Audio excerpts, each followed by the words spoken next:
All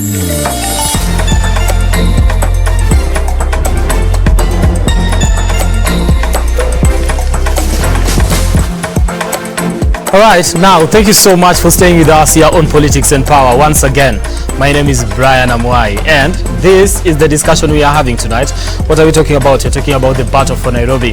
Mulembe leaders here in Nairobi came together, who are part of the ODM, and gave their irreducible minimums when it comes to the gubernatorial race here in Nairobi and just the contestation of it all.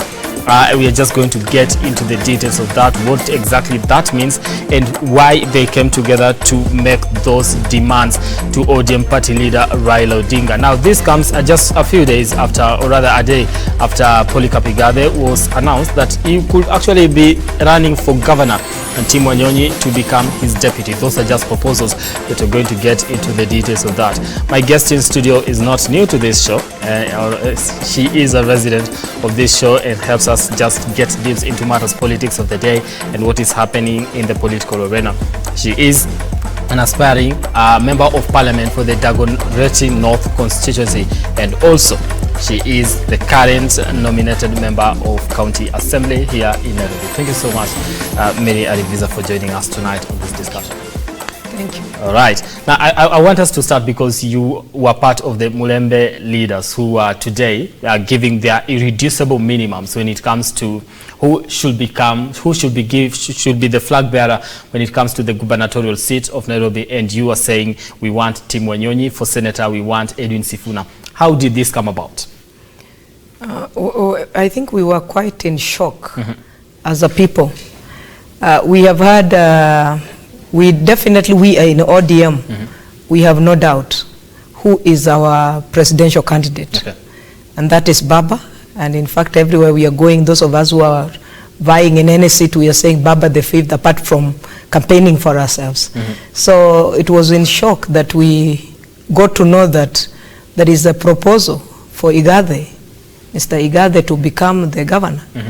And I, having been in Nairobi County, and the guy having left us in the cold without any direction, you know. Yeah, when a ship is sinking or an aeroplane is about to crash land, it's very dangerous for a pilot or a co-pilot to take off. This other pilot may be having an heart attack or some other issues that needs a co-pilot to be there. So having been in that assembly, I know there were very many things, so I'm not condemning him, Mr. Igathe, and I think if you cannot be able to cope, it is okay for you to look for greener pastures. But I think we were shocked that he would be being proposed to come back to the assembly while he left us in the cold without any solution. Okay, so the issue is him coming back to the assembly, or the fact that... Yeah, because if he is being proposed to be the governor of Nairobi, and being a governor of Nairobi is not like, it's like being a president of this country, because we take care of 65% GDP of the country. Anything that runs this country is about 65% or even more. This country. So you want a serious person, not a person who would go there and get stressed and jump and leave the country and go into resigning. Although resigning is put there in the Constitution of Kenya, but definitely we need a person that can be able to go under strain and still be able to endure. But some of the reasons that... So that is my introduction. That is my personal view. Okay. However, on the Mulembe nation that came out are not necessarily MCAs. In fact, the majority, if not almost all the MCAs who are from the Mulembe nation, who are ODM members mostly. I don't think there was anybody from any other party. Yeah. They felt like we have not seen any poster of Mr. Igathe. We have not seen any banner, you know, these billboards. Our Honorable Wanyonyi has already shown that he has campaigned, he has been on the, you know, he has told everybody, all and sundry, that he would like to get into this.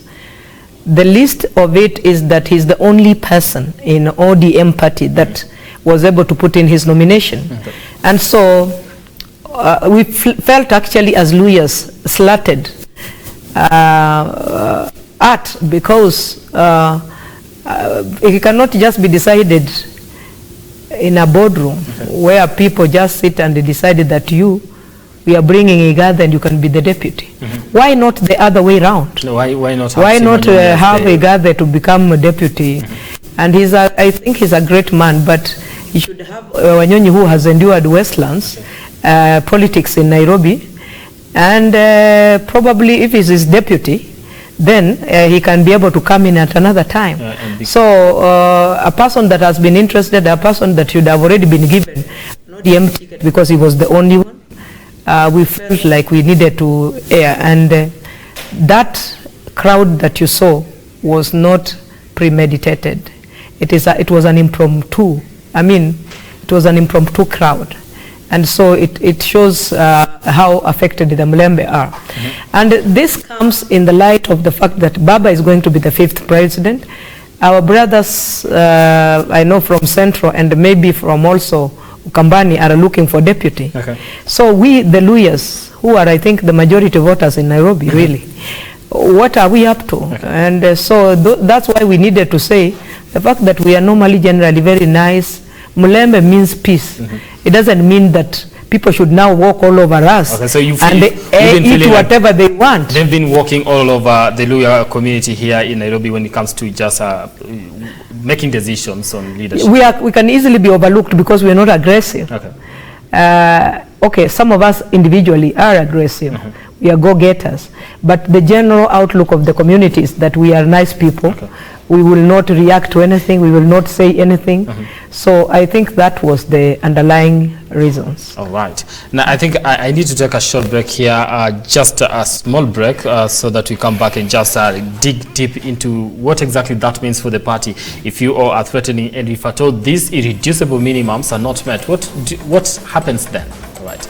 Now we take that short break here on Politics and Power. Stay with this discussion. I'll be back in a moment.